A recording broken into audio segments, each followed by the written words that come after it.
The 17 News at Sunrise podcast is brought to you by Clinica Sierra Vista. Welcome back to the 17 News at Sunrise podcast, where we share your news on your schedule. Working in the spirit of the Golden Empire, this is 17 News at Sunrise. Good morning, Kern County. It is Friday. It is 5 a.m. alongside Tolly Anderson.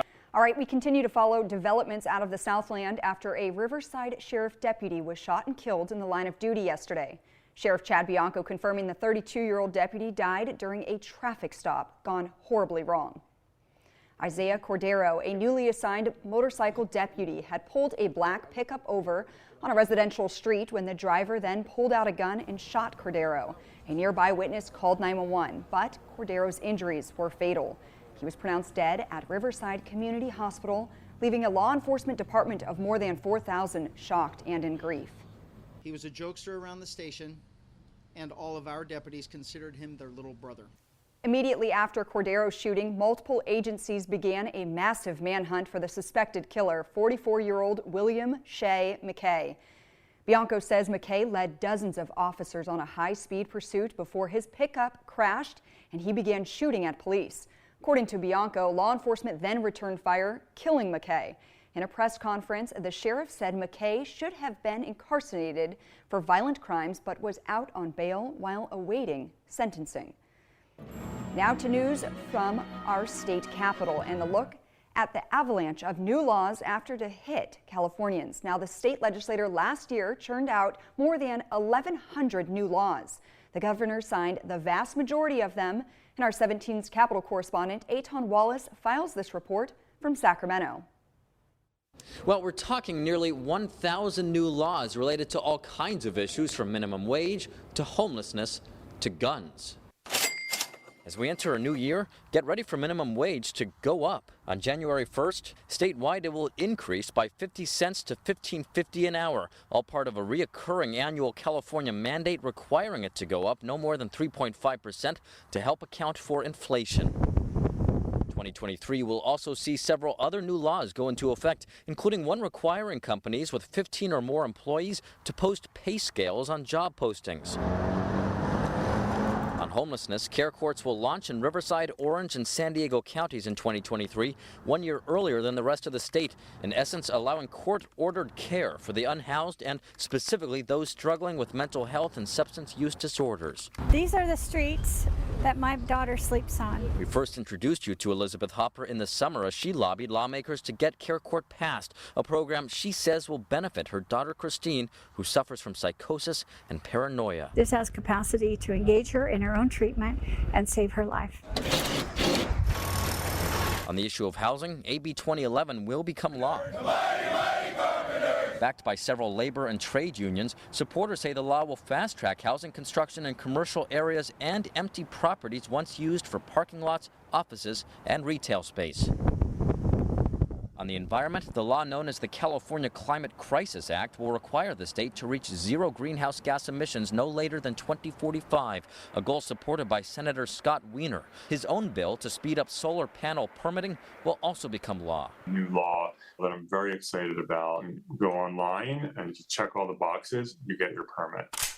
And on guns, SB 915 will go into effect. Look, this is a first-in-the-nation law. Authored by Irvine Senator Dave Min, it will outlaw the sale and transfer of firearms on all state-owned property, effectively banning gun shows from taking place at the state's 74 fairgrounds. Gun shows sell tens of thousands of guns in our communities. And there is, at this point, overwhelming statistical evidence that the more guns you have in a community, unsurprisingly, the more likely you are to have all sorts of different gun violence. Gun groups have vowed to fight the law in court. This is misdirected. Fairgrounds are owned by all the people in the state of California, and therefore it cannot be banned from these public facilities. And in the new year, jaywalking will become legal. Reporting here at the state capitol, Aton Wallace, 17 News. All right, here locally, a Kern County judge reinstated a tentative ruling in the Tastries Bakery discrimination case. Judge Eric Bradshaw finding that the state should pay attorney's fees for bakery owner Kathy Miller. But a final decision won't be made until the matter is argued in late February.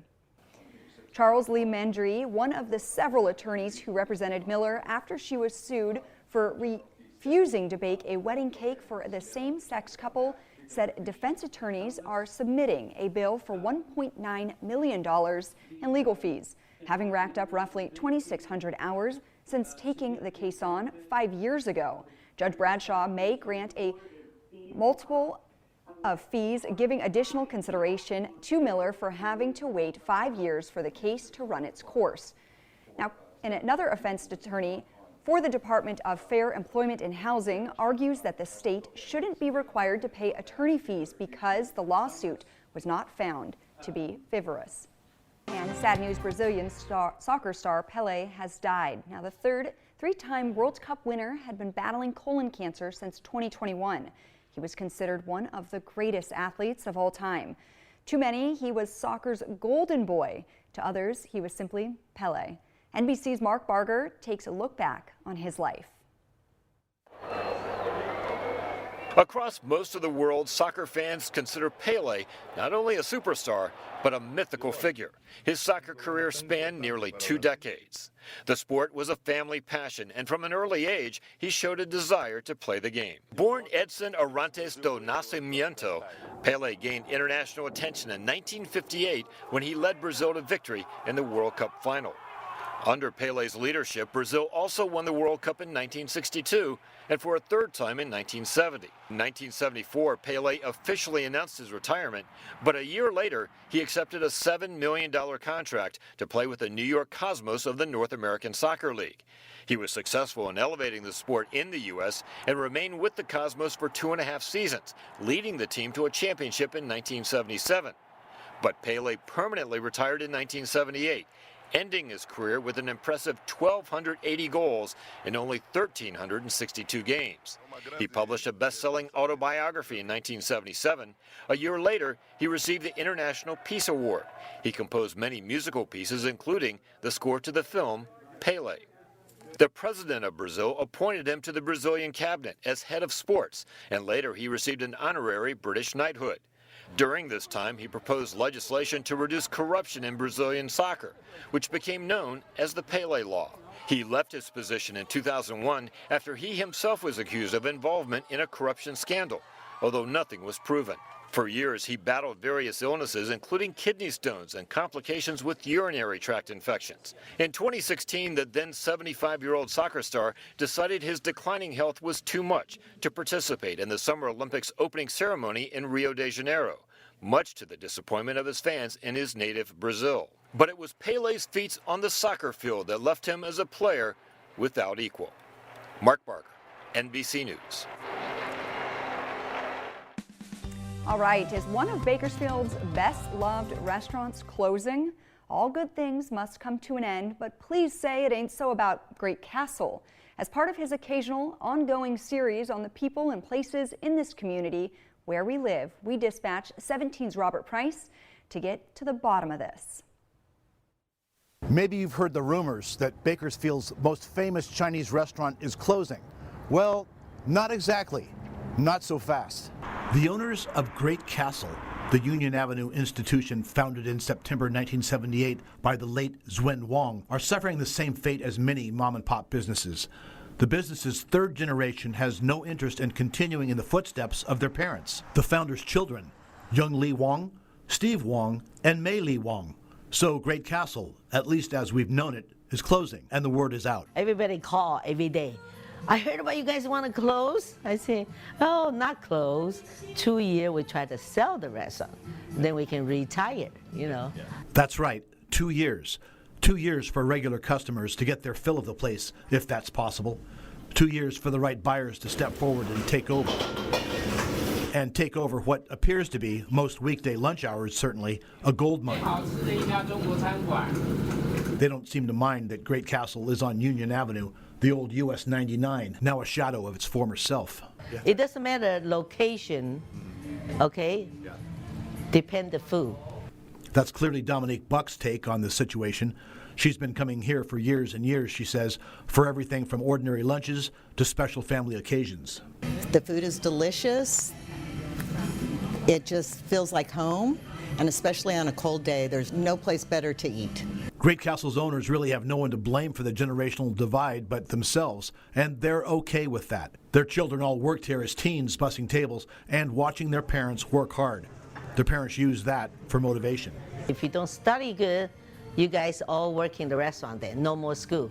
So everybody's scary, so they study good, they have a good education, so everybody have a good job. So nobody want to take it over the restaurant job. So that's the deadline, 2 years. We don't want to work until we die. We're going to enjoy life a little bit too, right? In the market for your own Chinese restaurant, now's the time to act, and they're willing to train. At Great Castle on Union Avenue, Robert Price, 17 News. And as we approach yet another busy holiday travel period where passengers are preparing to leave for New Year's or return soon after, Southwest Airlines is still operating at an historic low, canceling another 2,500 flights just yesterday. And this caps a massive week of cancellations for the airline, with questions on how long it takes Southwest to return to normal operations. NBC has this report from Washington. The cancellations continue. I am delirious, so yeah. From Omaha, my flight got canceled, every flight was overbooked, to Indianapolis, to Los Angeles. Southwest Airlines scratching more than 2,300 flights on Thursday, bringing the total to nearly 11,000 since last week. But in a statement today, the airline says it plans to return to normal operations on Friday. Still, the massive flight cancellations leading to mountains of lost luggage as travelers struggle without basic necessities. I have no kidneys and I have to be dialyzed and my medication's on there. We didn't have, medicines or toiletries, changes of clothes, so we're so glad to be home. We're now hearing from Southwest pilots who say the problems stem from outdated technology. Our computer systems just can't keep up in our scheduling department.